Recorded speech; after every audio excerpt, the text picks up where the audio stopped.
भारत में रोहिंग्या घुसपैठ करते हैं क्योंकि हमारा कानून घटिया है। बांग्लादेशी भारत में आ रहे हैं क्योंकि कानून घटिया है। सड़क के किनारे, रेलवे के किनारे मज़ारें बन रही हैं क्योंकि हमारा कानून घटिया है। दरगाहें बन रही हैं सड़क किनारे, सार्वजनिक स्थानों पे, क्योंकि हमारा कानून घटिया है।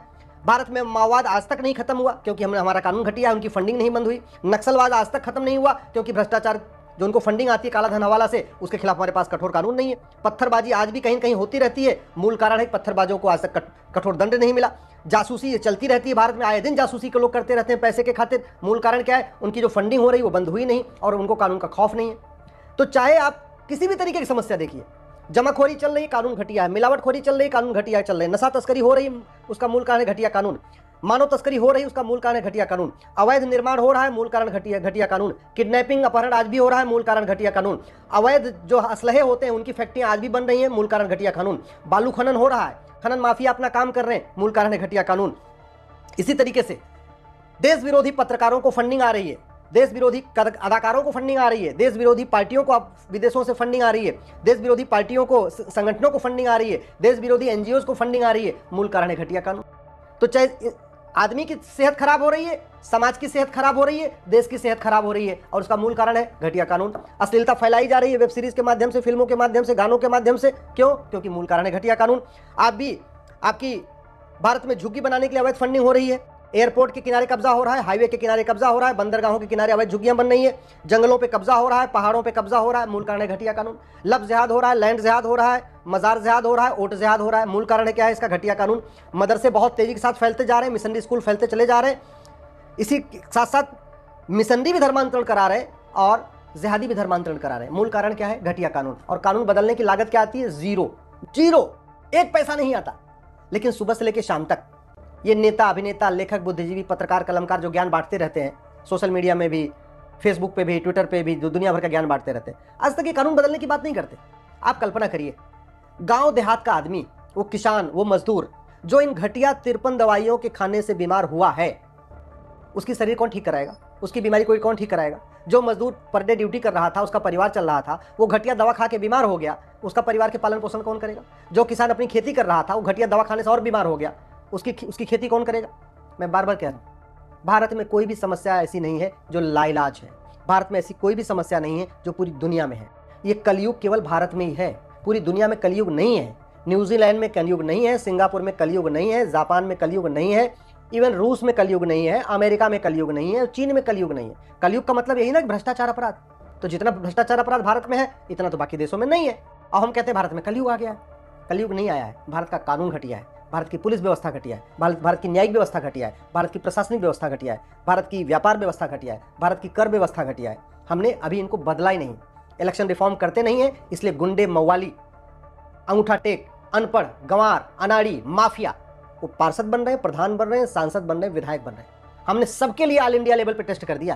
क्लर्क बनने के लिए एसएससी का टेस्ट होता है ऑल इंडिया लेवल पे, सैनिक बनने के लिए, सेना में जाने के लिए ऑल इंडिया लेवल पे एनडीए का टेस्ट होता है, इंजीनियर बनने के लिए भी ऑल इंडिया लेवल पे जेई होगा, डॉक्टर बनने के लिए भी ऑल इंडिया लेवल पे नीट होगा, कलेक्टर बनने के लिए ऑल इंडिया लेवल पे आईएएस का एग्जाम होगा। और जो इन सबके ऊपर होगा, जो मंत्री बनेगा, जो मुख्यमंत्री बनेगा, जो गृह मंत्री बनेगा, जो वित्त मंत्री बनेगा, उसके लिए कोई एग्जाम ही नहीं, उसके लिए कोई मिनिमम क्वालिफिकेशन नहीं, उसके लिए कोई मैक्सिमम एज लिमिट नहीं। और क्यों? क्योंकि आप लोग संगठित होकर आवाज नहीं उठा रहे हैं। जिस दिन भारत के केवल और केवल पढ़े लिखे लोग संगठित हो जाए ना, भारत के, मैं कहता हूं पढ़े लिखे छोड़ो, केवल टैक्स पेयर संगठित हो जाए, जिनके पैसे से ये सब चल रहा है, जिसके पैसे से सांसद, विधायक, मंत्रियों को वेतन, भत्ता, गाड़ी, बंगला मिलता है, वो टैक्स पेयर संगठित होकर एक बार आवाज उठाना शुरू कर दे, भारत में बहुत कुछ बदलाव आ जाएगा। इसलिए मैं आपसे निवेदन कर रहा हूं, फेसबुक पे 5000 फ्रेंड बनाइए, महीने में एक बार सांसद, विधायक से मिलिए और उनको पूछिए कि जो भारत की समस्या है ये पूरी दुनिया में क्यों नहीं है। भारत में इतनी मिलावटी दवाई मिल रही हैं, सिंगापुर में क्यों नहीं होती है। भारत में इतना जो है ज़्यादा भ्रष्टाचार है, काला धन है, हवाला कारोबार है, जापान में क्यों नहीं होता। आप जब तक आवाज़ नहीं उठाएंगे, जब तक आप बोलेंगे नहीं, तब तक कानून बदलेगा नहीं। जब तक कानून नहीं बदलेगा तब तक व्यवस्था नहीं बदलेगी, जब तक व्यवस्था नहीं बदलेगी तब तक अराजकता चलती रहेगी। कुछ लोग कहना है कि नहीं, समाज बदलता है तो व्यवस्था बदलती है, ये गलत है। कानून बदलता है तो व्यवस्था बदलती है, और व्यवस्था बदलती है तो समाज बदलता है। वही व्यक्ति ट्रेन में चलता है उसका अलग व्यवहार होता है, मेट्रो में चलता है अलग व्यवहार होता है, फ्लाइट में चलता है तो अलग व्यवहार होता है। व्यवहार तुरंत बदल जाता है, जैसे व्यवस्था बदलती है, जैसे नियम बदलते हैं, वैसे आदमी का व्यवहार बदल जाता है।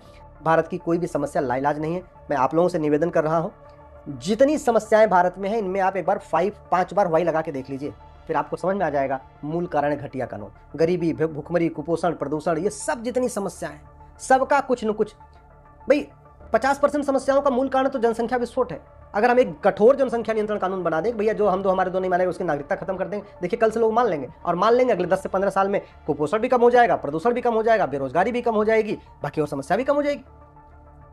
घुसपैठ हो रही है, क्यों? क्योंकि हमारा कानून घटिया। एक कानून बना दे भाई, घुसपैठियों को और उनके मददगारों को 10 से 20 साल सजा मिलेगी, उनका 100% प्रॉपर्टी जब्त होगी, नागरिकता खत्म होगी। मैं गारंटी के साथ कहता हूं 80% घुसपैठी अपने आप भाग जाएंगे। एक कानून बना दिया जाए, धर्मांतरण कराने वालों और उनके मददगारों की 100% प्रॉपर्टी जब्त होगी, नागरिकता खत्म होगी, आजीवन कारावास, फांसी होगा। मैं गारंटी के साथ कहता हूं अगले महीने से ही धर्मांतरण बंद हो जाएगा। एक कानून बनाने की जो नशा तस्करी करेगा, जो उनकी मदद करेगा, 100% प्रॉपर्टी जब्त करेंगे, नागरिकता खत्म करेंगे, आजीवन कारावास, फांसी देंगे। मैं गारंटी के साथ कहता हूं अगले महीने से ड्रग स्मगलिंग का पूरा खेल, हमारी जो यंग जनरेशन नशे में बर्बाद हो रही है, हमारी यंग जनरेशन बच जाएगी। एक कानून बना दे, अगर किसी ने अश्लीलता परोसा, उसके ऊपर तगड़ी पेनल्टी भी होगी, उसको सजा भी होगी। ये जितना OTT पे अश्लीलता परोसी जा रही है, रील के माध्यम से अश्लीलता परोसी जा रही है, जो आपके फिल्मों के माध्यम से अश्लीलता परोसी जा रही है, जो आपके नाटकों के माध्यम से अश्लीलता परोसी जा रही है, जो फूहड़ गानों के माध्यम से अश्लीलता परोसी, ये सब बंद हो जाएगा। कानून बनाना पड़ेगा। अगर हम सब कुछ खुला छोड़ के रखेंगे, नहीं सबको अपनी आज़ादी है, सबको बोलने की आज़ादी, सबको सोचने की आज़ादी, सबको, हाँ आज़ादी होनी चाहिए, लेकिन झूठ बोलने की आज़ादी नहीं होना चाहिए, फुहड़ता फैलाने की आज़ादी नहीं होना चाहिए, अश्लीलता फैलाने की आज़ादी नहीं होना चाहिए, व्यापार करने की आज़ादी होनी चाहिए, व्याभिचार करने की आज़ादी नहीं होनी चाहिए, हुक्का बार खोलने की, डांस बार खोलने की, ड्रग स्मगलिंग करने की आज़ादी नहीं होनी चाहिए। कानून बदलेगा तभी देश बदलेगा, नहीं तो सरकारें आएंगी जाएंगी, सांसद विधायक बदलते रहेंगे, कलेक्टर कप्तान बदलते रहेंगे और कुछ बदलाव नहीं आएगा। बदलाव तब आएगा जब हमारा कानून दुनिया का सर्वोत्तम कानून होगा, जब हम पुलिस रिफॉर्म करेंगे, जुडिशियल रिफॉर्म करेंगे, एजुकेशन रिफॉर्म करेंगे, इलेक्शन रिफॉर्म करेंगे, टैक्स रिफॉर्म करेंगे, लेबर रिफॉर्म करेंगे, एग्रीकल्चर रिफॉर्म करेंगे। जब रिफॉर्म करेंगे तब बदलाव आएगा।